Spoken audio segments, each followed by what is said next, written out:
এটাই জাহেলিয়াত।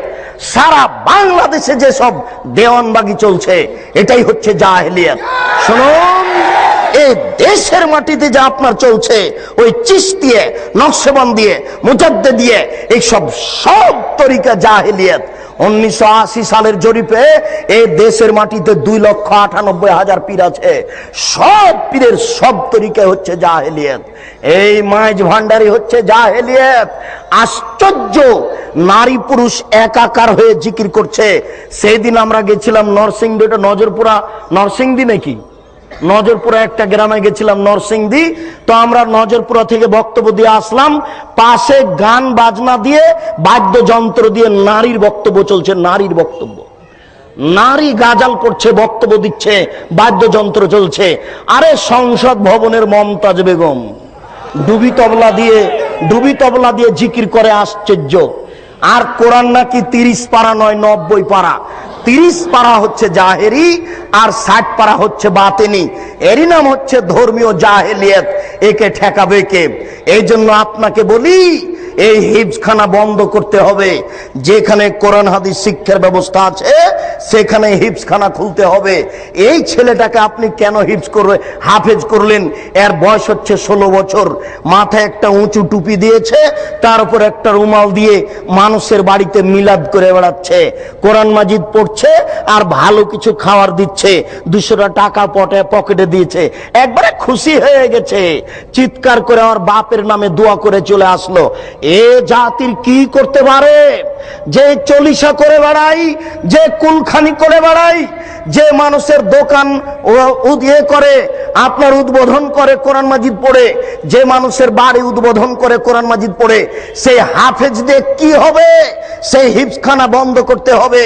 এই সামাজিক জাহেলিয়াত, এই ধর্মীয় জাহেলিয়াতের জন্য এই 3 নম্বর শ্রেণীর ছেলে দেওয়া হবে না।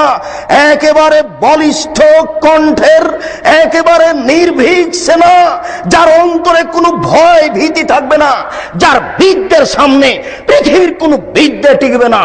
জাকির নায়েকের মতো পৃথিবীর কোনো বিদ্যা তার সামনে টিকবে না, এবং নির্ভীক সেনা হবে।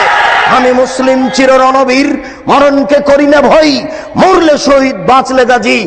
এই কণ্ঠ নিয়ে যে মাঠে নামবে সেই জাতির উপকার করতে পারে, সেই এই সামাজিক কুসংস্কার বন্ধ করতে পারে, সেই এই ধর্মীয় কুসংস্কার বন্ধ করতে পারে।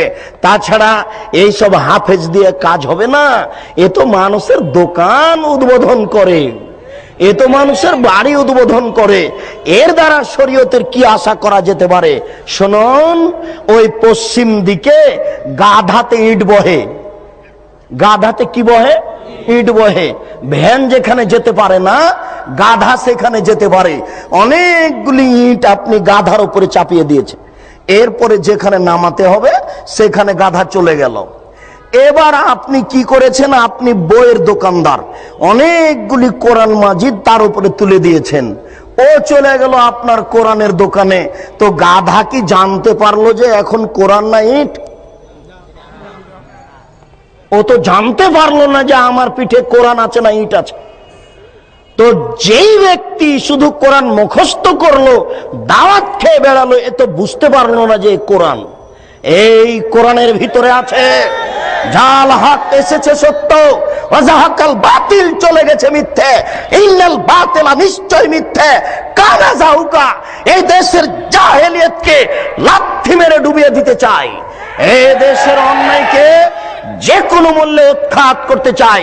আল্লাহ, তুমি বড় দয়াবান, তুমি বড় রহমান, তুমি বড় ক্ষমাশীল, তুমি বড় শক্তিশালী। তোমার শক্তির দরবারে আশাধারী হয়ে বলছি, আমি বন্ধা হলে কি হবে? আমার স্ত্রী বন্ধা হলে কি হবে? আমার বয়স 80 হয়েছে, তাতে কি হবে? আমার স্ত্রী বন্ধা হলে কি হবে? এমন একটি ছেলে তুমি দান করো, যেই ছেলে এরকম বিদ্যা অর্জন করবে এবং যে কোনো অন্যায়ের বিরুদ্ধে লড়ে পড়বে, জেল সুলি ফাঁসির 5 পয়সা দাম দিবে না। এরকম ছেলে একটা তোমার দরবারে দাবি রেখে সামনের দিকে আগাচ্ছি। আলেমদের অবস্থা